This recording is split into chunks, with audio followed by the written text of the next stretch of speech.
Hello दोस्तों, स्वागत है आपके अपने YouTube चैनल पीसीएस जोन में। मैं सुमित कुमार आपका हार्दिक स्वागत करता हूं। दोस्तों की जैसा कि हम ब्रह्मांड चैप्टर को पढ़ रहे हैं और ब्रह्मांड के अंतर्गत हम बहुत सारे टॉपिक को कवर कर चुके हैं। जैसे कि हम आपको एग्जांपल दे, जैसे यह क्या एक सन है और सन के चारों ओर क्या ग्रह गति कर रही है और ग्रह के सन से कुछ और दूरी जाने पर क्या नक्षत्र पाए जाते हैं और नक्षत्र के बाद क्या पाए जाते हैं तो तारामंडल पाए जाते हैं। तारामंडल पाए जाते हैं और तारामंडल के बाद क्या पाए जाते हैं आकाशगंगा पाए जाते हैं। आकाशगंगा और इस सम्मिलित रूप को हम क्या बोलते हैं, ब्रह्मांड कहते हैं। हमने ब्रह्मांड को पढ़ लिया है और आकाशगंगा को भी पढ़ लिए थे और तारामंडल को पढ़ लिए थे। पिछले क्लास में हम पढ़ चुके हैं, ये सब बातें हम पढ़ चुके हैं। और पिछले क्लास हम नक्षत्र नहीं बताए, हालांकि नक्षत्र तारामंडल का ही भाग है, लेकिन हम नक्षत्र बताना भूल गए थे। तो नक्षत्र आज बताएंगे, उसके बाद ग्रह को बताएंगे। लेकिन ग्रह के निर्माण से पहले हम समझ लेते हैं कि पृथ्वी का निर्माण कैसे हुआ था। उसके बाद हम चलेंगे आज पढ़ेंगे ग्रह का निर्माण कैसे हुआ था। तो चलिए दोस्तों शुरू करते हैं। पहले हम जान लेते हैं नक्षत्र क्या है।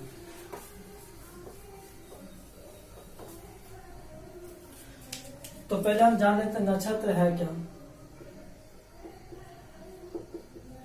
नक्षत्र क्या होते हैं?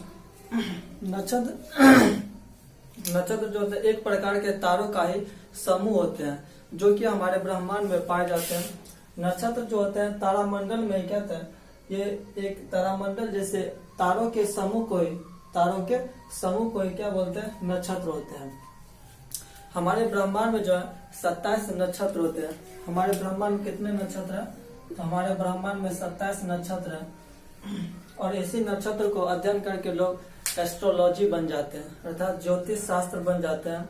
और अगर पूरे ब्रह्मांड को अध्ययन कर लेते हैं तो एस्ट्रोनॉमी बन जाते हैं। इसी 27 नक्षत्र को ही अध्ययन करके लोग क्या करते हैं, सभी ग्रहों को जैसे किसी बच्चे का जैसे जन्म होता है तो बोलता है इस पर शनि सवार है। तो वो एस्ट्रोलॉजी के अंतर्गत ही 27 नक्षत्र को अध्ययन करके ही वह एस्ट्रोलॉजी बनते हैं, ज्योतिष शास्त्र बनते हैं। तो खैर हम यहाँ समझ लेते हैं नक्षत्र है क्या और हमारे नक्षत्र की संख्या कितनी है और हमारे एग्जाम में कैसे क्वेश्चन पूछे जाते हैं। तो हम समझ लें कि नक्षत्र क्या है।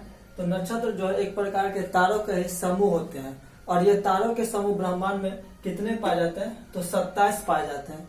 ये डिजिट याद रखिएगा, 27। हमारे ब्रह्मांड में कुल 27 नक्षत्र होते हैं। तो चलिए दोस्तों अब समझते हैं ग्रह का निर्माण कैसे हुआ। लेकिन ग्रह के निर्माण से पहले हम समझ लेते हैं पृथ्वी का कैसे निर्माण हुआ, उसके बाद चलेंगे ग्रह का निर्माण कैसे हुआ। लेकिन पृथ्वी के निर्माण से संबंधित एक बहुत ही बड़ा सिद्धांत है जो कि सर्वमान्य सिद्धांत है। तो वह कौन सिद्धांत है? Big bang theory, big bang सिद्धांत या फिर बिग बैंग थ्योरी आप बोल सकते हैं। तो यह सिद्धांत है क्या? तो बेल्जियम में रहने वाले एक वैज्ञानिक थे जॉर्ज लेमेंतर एक वैज्ञानिक थे जिन्होंने बिग बैंग सिद्धांत दिए थे। इन्होंने क्या कहते हैं कि आज से लगभग 15 मिलियन वर्ष पहले अर्थात लगभग 150 लाख वर्ष पूर्व हमारे इस वायुमंडल में, वातावरण में एक बहुत ही बड़ा द्रव्यमान का पिंड था। जाहिर सी बात है, अगर किसी वस्तु में बहुत सारा द्रव्यमान है तो उसमें क्या एक ना एक फोर्स लगेगा और उसी द्रव्यमान के अंदर बहुत दिनों से फोर्स लग रहे थे। यह एक क्या था, पिंड था और यह बहुत ही बड़ा था और इसके अंदर जो इसमें क्या होगा, द्रव्यमान होगा तो इसके अंदर कोई ना कोई फोर्स तो लगेगा है। तो बहुत दिनों के बाद जब ये फोर्स लगना स्टार्ट हो गई तो एक दिन क्या हो गया, यह द्रव्यमान वाला पिंड, अत्यधिक द्रव्यमान वाला पिंड क्या हुआ, ब्लास्ट हो गई। जो ही ब्लास्ट हुआ तो क्या ब्रह्मांड का निर्माण हुआ और ब्लास्ट होने के बाद जो भी अवशेष बचे वह क्या हुआ, तारे का निर्माण हुआ। जहाँ पर अत्यधिक तारा पाए जाने लगे वह क्या हुआ, आकाश गंगा का रूप ले लिया। जहाँ पर कम तारे के समूह पाए गए वह तारामंडल का रूप ले लिया। और इसी क्रम में क्या हुआ, सन का भी निर्माण हुआ था। तो इसी सिद्धांत से क्या होता, यह सिद्धांत क्या सर्वमान्य है। और पृथ्वी के निर्माण के क्रम में यह सिद्धांत क्या था, सर्वमान्य है, जो कि एग्जाम में पूछे जाते हैं। एग्जाम में क्या पूछे जाते हैं क्वेश्चन, कि बिग बैंग थ्योरी किस वैज्ञानिक ने दिया था। तो आप याद रखिएगा जॉर्ज लेमेंटेयर ने दिया था। और यह भी याद रखिएगा यह कहाँ के रहने वाले थे, तो यह बेल्जियम के रहने वाले थे। तो आशा करता हूँ दोस्तों ये बिग बैंग सिद्धांत आप समझ गए होंगे। लेकिन बहुत दिनों के बाद वैज्ञानिकों के बीच बहस हुई कि हमने तो यह मान लिया कि पृथ्वी का निर्माण जो है एक बहुत ही बड़े पिंड था, और उस पिंड के ब्लास्ट होने से क्या हुआ, ब्रह्मांड का निर्माण हुआ और तारे का निर्माण हुआ। लेकिन इस ग्रह का निर्माण कैसे हुआ, इस पर लोग विचार कर रहे थे। और कई वैज्ञानिकों ने कई सारे कथन दिए थे इस ग्रह के निर्माण के संबंध में, जिसमें अगर एक समूचा समरी देखा जाए ग्रह के सिद्धांत में, तो उन्होंने कहा कि जिस प्रकार एक बड़े पिंड के ब्लास्ट होने से कई सारे तारे, आकाश गंगा, नक्षत्र इत्यादि का निर्माण हुआ, उसी में से जो सूर्य है, चूंकि सूर्य के नजदीक में कौन है, ग्रह ही गति कर रहे हैं। तो उसी संदर्भ में वैज्ञानिक क्या बोले थे कि सूर्य के टूटने से क्या हुआ, ग्रह का निर्माण हुआ, क्योंकि सूर्य के नजदीक क्या ग्रह चारों ओर गति कर रहे थे। उसी संदर्भ में अगर वैज्ञानिक बोले थे कि सूर्य के कुछ भाग टूटने से क्या हुआ, ग्रह का निर्माण हो गया। तो अब देखते हैं कि वह जो सिद्धांत दिए थे वैज्ञानिक, वह कौन कौन से सिद्धांत दिए थे जिससे ग्रह के निर्माण की व्याख्या करती है। तो चलिए दोस्तों देखते हैं कौन कौन सा वह सिद्धांत है।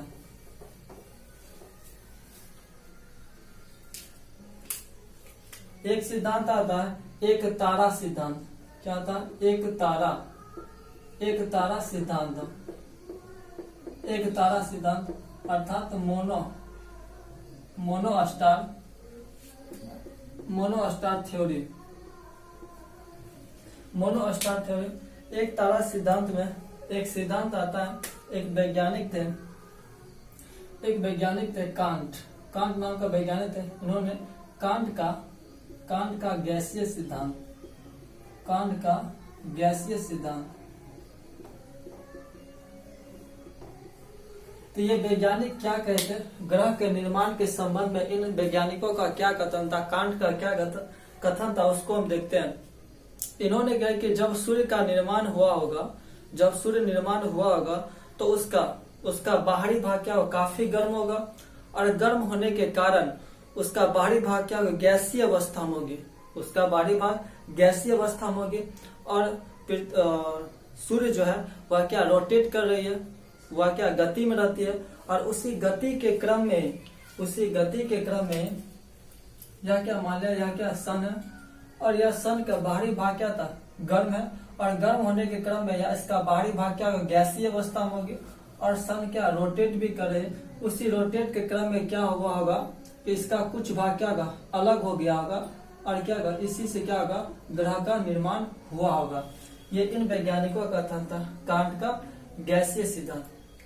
तो आप लिख सकते हैं कांट का गैसीय सिद्धांत क्या था। तो कांट नामक वैज्ञानिकों ने क्या कहते हैं कि जब सूर्य का निर्माण हुआ होगा तो उस टाइम सूर्य के बाहरी भाग काफी गर्म होगी, और उसकी गैसीय अवस्था में उसके बाहरी भाग होगी, और सूर्य के यानी घूमने के क्रम में उसका कुछ भाग टूटकर अलग हो गया होगा, और उसी क्रम में क्या ग्रह का निर्माण हुआ।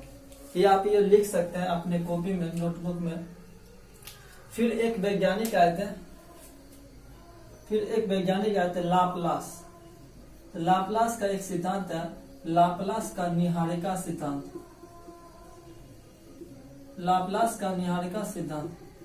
तो लाप्लास वैज्ञानिक ने क्या कहते हैं, लगभग इस दोनों का कथन सेम ही था, बस थोड़ा सा डिफरेंस है।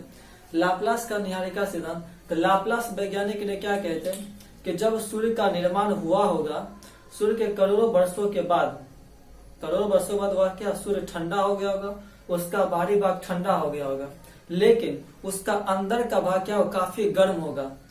और सूर्य क्या रोटेट कर रही है, गति कर रही है। इनका कथन था यह क्या सूर्य का बाहरी भाग कई दिनों के बाद ठंडा हो गया होगा, लेकिन इसका अंदर का भाग क्या होगा गर्म होगा। और इसी रोटेट के क्रम में क्या होगा कुछ हिस्सा इसका अलग हो गया होगा, और इसी हिस्सा के टूटने से क्या हुआ ग्रह का निर्माण हुआ होगा। ये लाप्लास नामक वैज्ञानिकों का कहना था। लेकिन बाद में इन दोनों का सिद्धांत क्या हुआ गलत हो गया। क्यों गलत हो गया? बाद में कांट और लाप्लास दोनों का सिद्धांत गलत हो गया। क्यों गलत हो गया? तो आइए देखते हैं। यह जो ग्रह का निर्माण हुआ था, इस ग्रह का जो निर्माण हुआ था, इस ग्रह में पाए जाने वाले जो पदार्थ थे और सूर्य में जो पाए जाने वाले पदार्थ थे, दोनों के पदार्थ क्या थे भिन्न भिन्न थे। इसका भी, लाप्लास का भी और कांट का भी, दोनों का ग्रह में देखा जाए तो लगभग फास्फोरस, एल्युमिनियम वगैरह पाए जाते हैं, लेकिन सूर्य में सामान्यतः हाइड्रोजन, हीलियम पाई जाती है। लेकिन इसे अंतर के कारण इन दोनों के सिद्धांत को भंग कर दिया गया।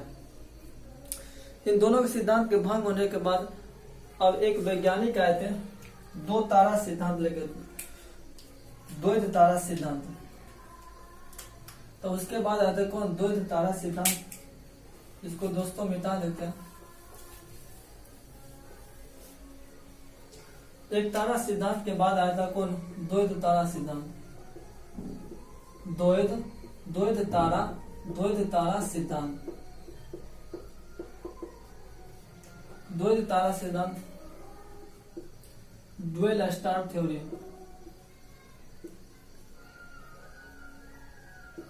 ड्यूअल स्टार थ्योरी यह कौन थे? यह एक वैज्ञानिक थे चैम्बरलिन। एक वैज्ञानिक थे कौन? चैम्बरलिन नामक एक वैज्ञानिक थे, जिन्होंने द्वैध तारा सिद्धांत दिए थे। तो चैम्बरलिन महोदय ने क्या कहे थे? एक तारा सूर्य था और एक अन्य तारा थे। क्या थे? एक तारा सूर्य था और एक अन्य तारा यहाँ पर थे। जाहिर सी बात है, यहाँ पर सूर्य है, इसका द्रव्यमान बहुत ही अधिक है, और यहाँ पर एक दूसरा तारा, इसका भी द्रव्यमान बहुत अधिक है। जब ये दो वस्तु क्या निकट आएगी और उसका द्रव्यमान क्या अधिक होगा, तो दोनों क्या करेगी? एक दूसरे को खींचेगी। जब भी द्रव्यमान अधिक होगा तो वह क्या होगा? उसमें एक फोर्स काम करता। जैसे देखा जाए, जैसे पृथ्वी का, हम किसी वस्तु को ऊपर फेंकते हैं, लेकिन वह फिर लौट के नीचे काहे चली आती है? वह क्या था? गुरुत्वाकर्षण बल के कारण। क्यों? पृथ्वी का द्रव्यमान क्या सबसे ज्यादा है, तो जिस वस्तु का द्रव्यमान सबसे ज्यादा होगा उसका गुरुत्वाकर्षण बल भी क्या होगा? सबसे ज्यादा होगी। इसलिए किसी वस्तु को जब हम ऊपर फेंकते हैं, गुरुत्वाकर्षण बल, पृथ्वी जो होती है, पृथ्वी की गुरुत्वाकर्षण बल ज्यादा होने के कारण उस वस्तु को अपनी ओर खींच लेती है। इसलिए जिस वस्तु को ऊपर फेंकते हैं वह नीचे चली जाती है। ठीक वही प्रकार यहाँ पर क्या, इसका भी द्रव्यमान ज्यादा है और यहाँ पर भी इसका भी द्रव्यमान ज्यादा है। दोनों एक दूसरे को खींचना चाहती है। दोनों एक दूसरे को क्या करते हैं? खींचना चाहती है। तो यहाँ पर क्या, ये दूसरा तारा है, तो इसका द्रव्यमान ज्यादा है, लेकिन सूर्य भी एक तारा, लेकिन इसका द्रव्यमान कम है। जब भी हम आकाश में देखते हैं जो तारा टिमटिमा रही है, वह तारा जो वाकई में सूर्य से भी बड़ा है। हालांकि दूर होने के कारण वह टिमटिमा रही है, और सूर्य नजदीक का तारा, इसलिए वह क्या था? चमकता हुआ प्रतीत होता है। लेकिन अगर असलियत में देखा जाए तो वह टिमटिमाती हुई तारा सूर्य से कई गुना बड़ा होती है। तो यहाँ पर क्या होता है? यह तारा इसको खींचती है। खींचने के कारण क्या था? इसका, ये चैम्बरलिन महोदय ने कहे थे कि दो तारों के बीच क्या हुआ? आकर्षण हुआ, और सूर्य का कुछ हिस्सा क्या हुआ? अलग हुआ, और क्या था? ग्रह का निर्माण हो गया था। तो चैम्बरलिन महोदय ने क्या कहते हैं, आप लिख सकते हैं अपने नोटबुक में कि एक तारा सूर्य था और एक अन्य तारा थी, और दोनों के बीच क्या हुआ? आकर्षण हुआ। आकर्षण के फलस्वरूप क्या हुआ था? सूर्य का कुछ हिस्सा अलग हो गया, जिसके फलस्वरूप ग्रह का निर्माण हो गया था। अब एक वैज्ञानिक फिर आए थे, जीन्स नामक एक वैज्ञानिक आए थे। जीन्स का कथन भी ठीक चैम्बरलेन के समान ही था, बस थोड़ा सा का अंतर था। क्या था अंतर? इनका भी क्या कहना था कि एक तारा सूर्य था और एक अन्य तारा थे, दोनों के बीच क्या हुआ, एट्रैक्शन हुआ, द्रव्यमान है तो दोनों क्या खींचना चाहेगी। तो इन्होंने क्या कहते हैं कि यह तारा जो है इस सूर्य के द्रव्यमान को धीरे धीरे खींच रही है, जिसके कारण से थोड़ा सा पदार्थ अलग होगा, इसका कट गया और फिर इसको खींचेगी, धीरे धीरे खींच रही है। यह तारा जो है सूर्य के धीरे धीरे खींच रही है, जिसके थोड़ा थोड़ा अंश क्या कट के क्या होगा, अलग हो गया होगा, जिसके फलस्वरूप ग्रह का निर्माण हो गया होगा। इन दोनों का कथन लगभग सेम ही था, लेकिन इन दोनों का कथन भी क्या था, लास्ट में भंग कर दिया गया। क्यों भंग कर दिया गया? तो यहाँ पर जो ग्रह का निर्माण हुआ था, यहाँ पर जो ग्रह का निर्माण हुआ था, इसके अंदर जो पदार्थ था, इस सूर्य के अंदर जो पदार्थ, इन दोनों के पदार्थ मेल नहीं खाया था, जिसके कारण से इन दोनों का सिद्धांत भी भंग कर दिया गया। तो अब एक और वैज्ञानिक आए थे, एक वैज्ञानिक लेलिटन थे। उन्होंने थोड़ा सा चालाकी किए कि यहाँ पर वैज्ञानिक कहाँ पर असफल हो रहे हैं। उन्होंने इस पॉइंट को देखा, तो उसने देखा कि जिस ग्रह का निर्माण हो रहा है उसका पदार्थ जो है उस सूर्य से जो निर्माण हुआ है उससे क्या तो मैच नहीं कर रहा है। यही लेकर क्या तो प्रॉब्लम चल रही थी। तो लेलिटन ने क्या किए, लेलिटन ने अपना एक थ्योरी दिए थे। तो चलिए देखते हैं लेलिटन का कौन सा थ्योरी था जिसके कारण से लेलिटन बहुत ही फेमस हो गया। चलिए दोस्तों शुरू करते हैं। दो तारा सिद्धांत क्या है और यह किस वैज्ञानिक ने दिए थे। तो दो तारा सिद्धांत जो थे वह लेलिटन नामक वैज्ञानिक ने दिए थे। इनका क्या कहना था, इनका पहले से जो वैज्ञानिक असफल हो रहे थे वह किस बात से असफल हो रहे थे कि वह सूर्य के अंदर जो पदार्थ पाई जाती है, जो ग्रह का निर्माण हुआ उसके अंदर जो पदार्थ पाया जाता है वह मैच नहीं कर रहा था। तो इन्होंने लेलिटन ने क्या कहा कि सूर्य को आप छोड़ दीजिए, सूर्य जहां पर है उसको वहीं रहने दीजिए, हम दो अन्य तारा लेते हैं, एक यहाँ तारा है और यह एक तारा है, यहाँ पर सूर्य नहीं है। जब भी दो द्रव्यमान सामने रहेगी तो दोनों के बीच क्या होगा, फोर्स लगेगी, या इसको इधर से खींचेगी और इसको इधर से खींचेगी, जिसमें जिसका द्रव्यमान कम होगा वह क्या होगा, उसके तरफ चला जाएगा। इसे मान लेते इसका द्रव्यमान कम था, तो इसके खिंचाव के कारण क्या होगा, इसके अंदर क्या होगा, ब्लास्ट हो गया होगा। यह तारा लेलिटन के अनुसार यह तारा ब्लास्ट हो गई होगी और क्या था, ग्रह का निर्माण हो गया होगा। लेकिन यह जो तारा था ग्रह का निर्माण जो किया था यह तारा, इसका अस्तित्व ही समाप्त हो गया। अस्तित्व समाप्त हो जाने के कारण अब यह ग्रह का पदार्थ अंदर जो पाया जाता है यह मिलाएगा किससे। पहले जो कठिनाई हो रही थी वह पदार्थ को मिलाने से संबंधित हो रही थी, लेकिन लेलिटन यहाँ पर क्यों सफल हो गए, क्योंकि इससे जो ग्रह का निर्माण हुआ अब इसको मिलाएगा इससे। तो कैसे मिलाएगा, इसका अस्तित्व जब समाप्त हो गया तो किससे मिलाएगा, जिसके कारण से लेलिटन क्या हो गया, प्रसिद्ध हो गया। और यह जो पहला वाला जो तारा था यह ब्लैक होल बन गया, ब्लैक होल बन गया। और यह जो तारा था ग्रह का निर्माण हुआ इसके अवशेष से, लेकिन इसका अस्तित्व समाप्त हो गया। तो जिसके कारण से दो तारा सिद्धांत लेलिटन का फेमस हो गया ग्रह के निर्माण के संदर्भ में। तो आशा करता हूं दोस्तों समझ गए होंगे दो तारा सिद्धांत क्या है और किसने दिया था, और यहाँ से एग्जाम में क्वेश्चन कैसे पूछे जाते हैं। तो पूछ देगा गैसीय सिद्धांत किस वैज्ञानिक ने दिए थे, निहारिका सिद्धांत किस वैज्ञानिक ने दिए थे, बिग बैंग थ्योरी किसने दिया था, जॉर्ज लेमेंटेर कहाँ के रहने वाले थे। तो ये सब क्वेश्चन पूछ दिए जाते हैं। लेकिन यह जो निर्माण कैसे हुआ यह आपको एक समझ के लिए बताए थे, बाकी बात यहाँ से क्वेश्चन पूछे नहीं जाते हैं, बस जो क्वेश्चन पूछे जाते हैं आपको वही याद रखना है। तो दोस्तों आज का क्लास यहीं पर खत्म करते हैं, फिर मिलेंगे अगले वीडियो में। थैंक यू दोस्तों।